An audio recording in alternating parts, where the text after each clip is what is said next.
दर्शकों, ऑपरेशन सिंदूर के बाद सेना का जोश तो हाई है और उस जोश और मनोबल को और ज्यादा बढ़ाने के लिए आज रक्षा मंत्री पहुंच गए। तस्वीर आपको दिखा रहा हूं, कश्मीर पहुंचे राजनाथ सिंह, बादामी बाग कैंट पहुंचे, जवानों से मुलाकात की, एक एक कर जवानों से हाथ मिलाया, उनकी तारीफ की। आपने जबरदस्त काम किया, देश आपको सैल्यूट करता है। और पाकिस्तान की तरफ से दागे गए जो ड्रोन थे ना, जो मिसाइल थे, उन्हें कैसे हमने नेस्तनाबूद कर दिया, ये टेबल पर सजे हुए हैं। पाकिस्तान बड़ा चाइना और तुर्की के ड्रोन लेकर उछल रहा था, लेकिन क्या हश्र हुआ है उसका दर्शकों देख लीजिए। टुकड़े टुकड़े एक के बाद एक हमने लगातार इनको धराशायी किया। और श्रीनगर एयरबेस भी पहुंचे, जवानों से मिले। कश्मीर के मुख्यमंत्री उमर अब्दुल्ला, उपराज्यपाल भी उनके साथ मौजूद थे। दिखाता हूं आपको। ऑपरेशन सिंदूर आतंकवाद के खिलाफ भारत द्वारा चलाई गई अब तक के इतिहास की सबसे बड़ी कार्रवाई है। भारत ने पूरी दुनिया को यह साफ कर दिया है, यह स्पष्ट कर दिया है कि आतंकवाद के खिलाफ हम किसी भी हद तक जा सकते हैं। हमारे प्रधानमंत्री श्री नरेंद्र मोदी जी ने दो टूक शब्दों में आतंकवाद के खिलाफ भारत की नीति को रीडिफाइन कर दिया है, इसे परिभाषित कर दिया है, जो यह कहती है कि हिंदुस्तान की सरजमी पर किया गया कोई भी आतंकी हमला एक एक्ट ऑफ वार माना जाएगा। और आज मैं आपको बताता हूं दर्शकों, रक्षा मंत्री राजनाथ सिंह पहुंचे और मैंने कहा ना, ये पाकिस्तान और तुर्की ड्रोन छोड़ रहे थे ना, उन्हें हमने मिट्टी में मिला दिया, टुकड़े टुकड़े कर दिया है। लेकिन ऑपरेशन सिंदूर के बाद कैसे सेना का मनोबल बढ़ाया जा रहा है, तस्वीर आपको दिखाता हूं।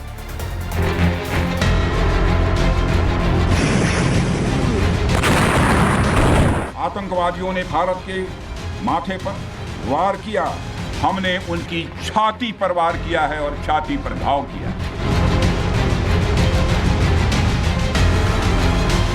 ऑपरेशन सिंदूर के बाद पीएम मोदी ने आदमपुर बेस पहुंचकर सेना के जवानों का मनोबल बढ़ाया था। देश के प्रधान को अपने बीच पाकर वायु सैनिकों का मनोबल 7वें आसमान पर था। इसके बाद अब देश के रक्षा मंत्री राजनाथ सिंह जम्मू कश्मीर पहुंचे, बादामी बाग कैंट में जाकर जवानों से मुलाकात की। न सिर्फ मुलाकात, बल्कि पाकिस्तानी ड्रोन और मिसाइलों के अवशेषों को देखा। रक्षा मंत्री राजनाथ सिंह के साथ सीएम उमर अब्दुल्ला और उपराज्यपाल मनोज सिन्हा भी मौजूद रहे। रक्षा मंत्री ने एक बार फिर आतंकिस्तान और आतंकियों को कड़ा संदेश दिया कि आतंकियों ने पहलगाम में हमारे निर्दोषों को धर्म पूछकर मारा, लेकिन हमारे जवानों ने उनका कर्म देखकर मारा। आतंकियों ने भारतीयों को धर्म पूछकर देखकर मारा, धर्म पूछकर मारा, तो हमने आतंकियों को उनका कर्म देखकर मारा है। इतना ही नहीं, राजनाथ सिंह ने पीएम मोदी की बात को दोहराया और साफ कहा कि परमाणु धमकी अब नहीं चलेगी, अब बात होगी तो आतंक के खात्मे और पीओके की वापसी पर।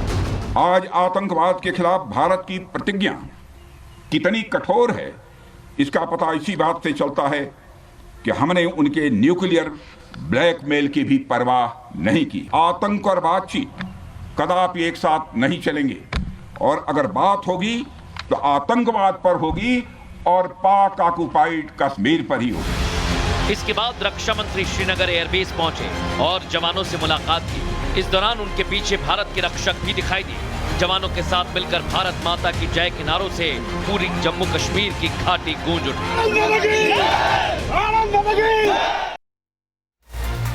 एक तरफ पाकिस्तान सरकार आईएमएफ से पैसा लेकर आतंकवादी पर लुटा रही है दर्शकों, और दूसरी तरफ उनकी आम जनता विदेशों में जाकर भीख मांग रही है। आज आपको तस्वीर दिखाऊंगा और सबूत दिखाऊंगा दर्शकों, आंकड़ों के साथ। पाकिस्तान की छवि इंटरनेशनल भिखारी बन चुकी है। हालात ये हो गए कि दूसरे देशों को अपने यहां से पाकिस्तानी भिखारियों को भगाना पड़ रहा है। अब आप सोचेंगे मैं ये बातें क्यों कह रहा हूं, लेकिन मैं फैक्ट के साथ आपको बताता हूं दर्शकों कि पाकिस्तान इंटरनेशनल भिखमंगा है। 2024 से अब तक अलग अलग देशों ने 5000 से ज्यादा पाकिस्तानी भिखारी अपने देश से निकाले हैं।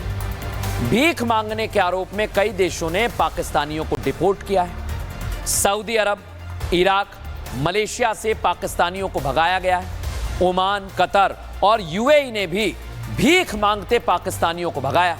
अकेले 2024 में 4,498 पाक भिखारियों को सऊदी अरब ने डिपोर्ट किया है और पाकिस्तान के लोग धार्मिक यात्रा के नाम पर सऊदी अरब जाने का वीजा लेते हैं, सोचिए, और वहां जाकर भीख मांगना शुरू करते हैं। सऊदी अरब के सबसे ज्यादा 247 पाकिस्तानी भिखारी इराक से वापस भेजे गए।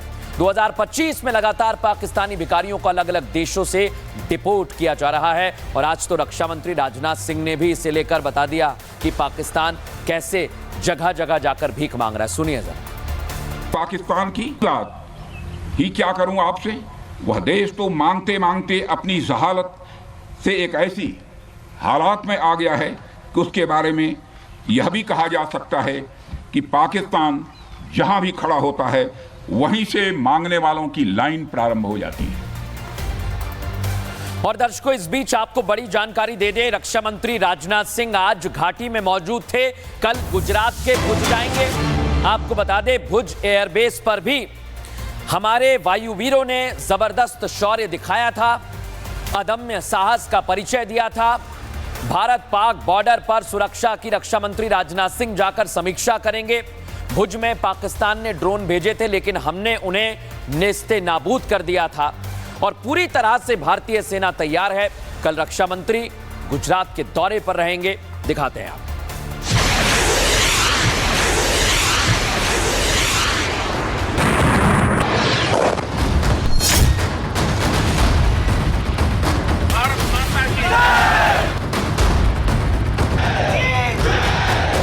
भारत की मोदी सरकार की तरफ से हिंद की फौज को आतंकवाद से लड़ने के लिए फ्री हैंड मिला हुआ है। हमने आतंकवादियों को मिट्टी में मिलाने के लिए भारत की सेनाओं को पूरी छूट दे दी। भारत की ताकत तो अभी पूरी दुनिया ने पाकिस्तान के हमलों की जवाबी कार्रवाई में भली भांति देखी। पूरा पाकिस्तान ही नहीं, अब पूरी दुनिया हिंद की ताकत को पहचान गई है, समझ चुकी है। आतंकवाद के सफाई को लेकर पीएम मोदी का विजन एकदम साफ है। इसलिए जिन जाबाजों ने पाकिस्तान को दिन और रात धूल चटाई, उसे उसकी हैसियत से वाकिफ कराया।